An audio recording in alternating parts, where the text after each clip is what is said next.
Did you know that your electronic signature is as binding as a handwritten signature for a majority of documents?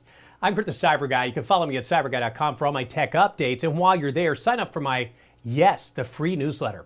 Your iPhone comes with applications that have a markup tool that'll allow you to digitally sign documents depending upon where you receive them.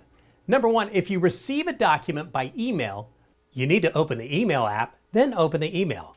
Find the document in the email and then hold it down. And tap markup, that little thing right there. Tap the plus button and tap add signature. Sign your name and tap done. A few options will pop up in the menu to share the document.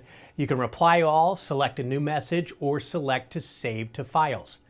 Now, number two, if the document you need to sign is saved in your photos, go to Photos.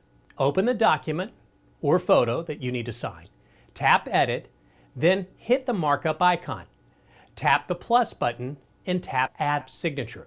iOS will save your signature if you've already done this, so you can easily select and add it to a document, or choose to add another signature if you'd like. And then tap Done. Here's the third way. If the document you need to sign is saved on your files on your iPhone, open Files, then select the document you need to sign.